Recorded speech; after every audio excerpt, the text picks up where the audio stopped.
Alright, so you think you're a pretty tough individual, huh? You survive on 3 hours of sleep, you drink your coffee black, you've watched a nature documentary without looking away. Good for you, truly. But I want you to imagine just for a moment that somebody drops you smack in the middle of rural England. Not modern England with its fish and chips and its passive aggressive politeness. No, no, no. Medieval England. Somewhere around the 13th century. Let's say a Tuesday. Because here's the thing, and I mean this with complete sincerity. You would be absolutely cooked within the first 7 days. Not because of the knights, not because of the plague, not because of the constant threat of war and famine and various angry lords with swords. Well, okay, partially because of all of that, but mostly because medieval England was a relentless, filth soaked, disease riddled nightmare that modern human bodies are completely unprepared to handle, and the people who actually lived there had just accepted that as normal life, which is genuinely one of the most horrifying things I've ever had to sit with. Let's start with water.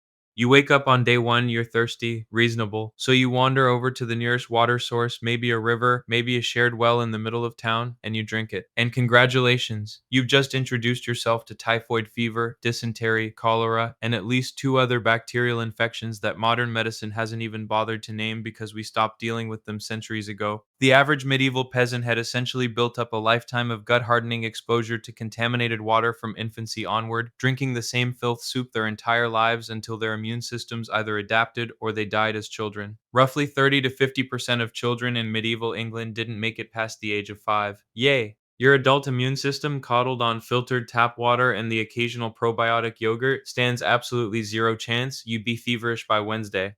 What's particularly grim about this scenario is that medieval people didn't understand germ theory in any capacity, so they couldn't even conceive of why diseases spread or how to prevent transmission. Sick family members weren't isolated because isolation as a disease prevention strategy didn't exist in any meaningful way. Your fevered neighbor coughed directly into the communal grain supplies. Your cousin with dysentery used the same water sources as everyone else because what alternative existed? Disease was understood through the lens of miasma theory, the idea that illness traveled through bad air, which meant people tried to avoid foul smells rather than actually preventing the transmission of pathogens.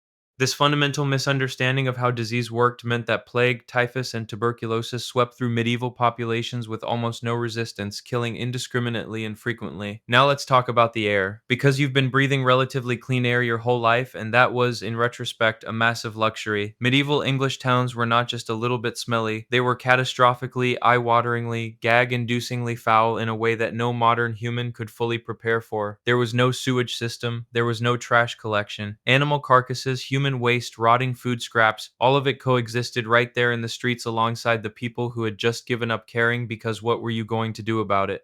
Open cesspits sat adjacent to food markets. Butchers tossed offal directly into the road. Pigs wandered through everything because pigs were cheaper than trash bins and accomplished basically the same function more or less. By medieval standards, this was fine. This was just Tuesday again. But here's where it gets particularly grim. The indoor situation was arguably worse.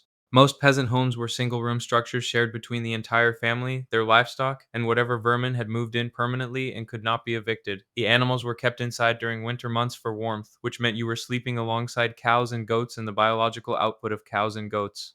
Thatched roofs were absolute paradise for rats, mice, fleas, and lice, all of whom treated the human inhabitants as a free hotel with an all you can eat buffet. Tuberculosis was tearing through medieval populations at rates modern researchers estimate were 52 times higher than what we see today. 52 times. You'd be coughing up something unpleasant before the week was out. Medieval clothing offered almost no protection from the environment or from parasites and insects. Most peasants owned one or two sets of clothes that were rarely washed because water was scarce and laundry was a monumental undertaking. Lice, fleas, and bedbugs weren't viewed as problems to be solved, but simply as facts of existence, facts that you scratched at constantly and endured until you died. Bathing was infrequent and often considered dangerous based on the incorrect theory that opening your pores allowed disease to enter your body. People reeked. There's no elegant way to say this, they genuinely profoundly smelled, and this was just the baseline human condition that everyone had normalized. But okay, let's say you somehow navigate the water situation. Let's say you were smart enough to stick to ale, which medieval people drank constantly, including children, because the fermentation process killed off most of the worst bacteria, and it was genuinely the safer beverage option. Wild sentence to exist. You've managed to avoid the worst of the open sewage. You're making it work. Now you have to eat. And medieval peasant food was not the romantic, rustic, farm-to-table experience that modern people occasionally try to romanticize at overpriced restaurants.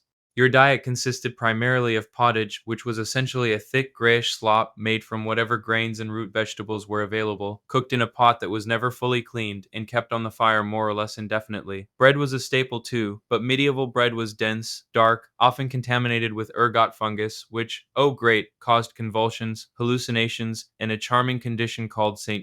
Anthony's fire, where your extremities felt like they were burning from the inside. People in the Middle Ages genuinely believed that this was a divine punishment and not, in fact, their bread being haunted by a fungal nightmare. Meat was a luxury for most peasants, consumed rarely and usually heavily salted or dried to the point where its original identity was something of a mystery. Fresh vegetables were seasonal, and the concept of nutritional balance was so far outside medieval understanding that scurvy and vitamin deficiencies were simply considered a normal part of being alive.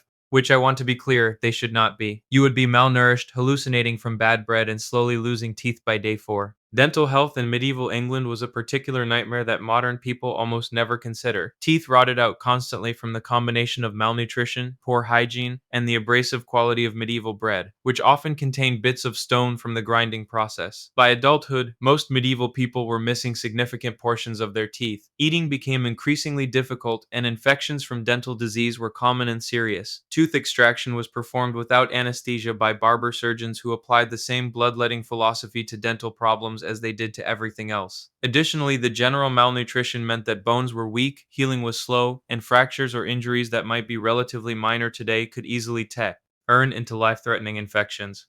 Then there's the matter of getting sick, which at this point is inevitable, and dealing with medieval medicine, which is where things go from bad to genuinely surreal.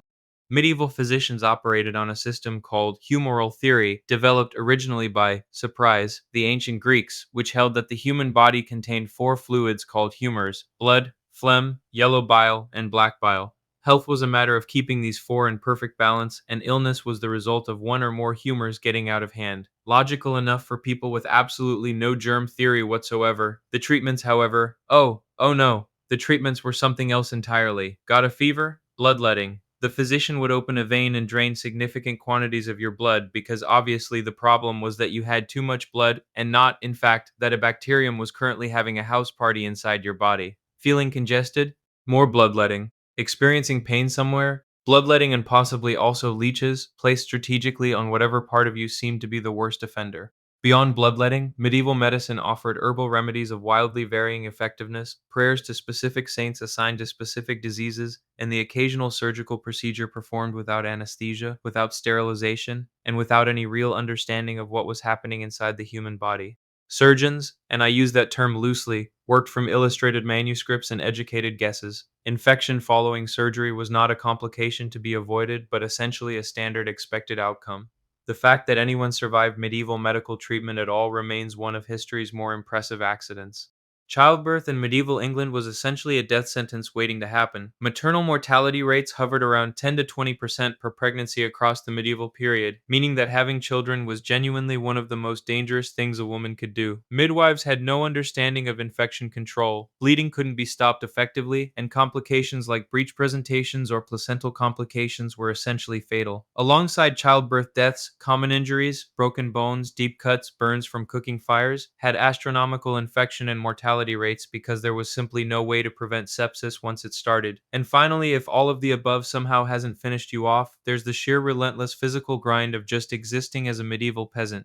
The working day stretched from sunup to sundown 6 days a week with backbreaking agricultural labor that modern people genuinely cannot fathom performing without modern equipment. You were legally bound to the land you worked as a serf, meaning you couldn't just quit when things got unbearable, which they always were. Your lord took a significant cut of everything you produced. The church took a tenth of everything you had on top of that. What remained was barely enough to survive on, and in a bad harvest year, which happened regularly because medieval farming was an ongoing negotiation with weather, soil, and catastrophic unpredictability, starvation was a genuine and frequent outcome. The Great Famine of 1315 to 1322 alone killed somewhere between 10 and 25% of the entire European population. Not a small statistic. And on top of the famine, of course, came the Black Death, rolling through in 1347 and erasing roughly a third of Europe's total population, and inside of 4 years. The people who lived through medieval England weren't tougher than us because of some fundamental difference in human character. They were just people, same as us, thrown into an environment of unrelenting suffering and managing to function anyway out of sheer necessity and absolutely no available alternatives. You'd be dead before you hit day 7. Honestly, I think most of us would be lucky to see Thursday.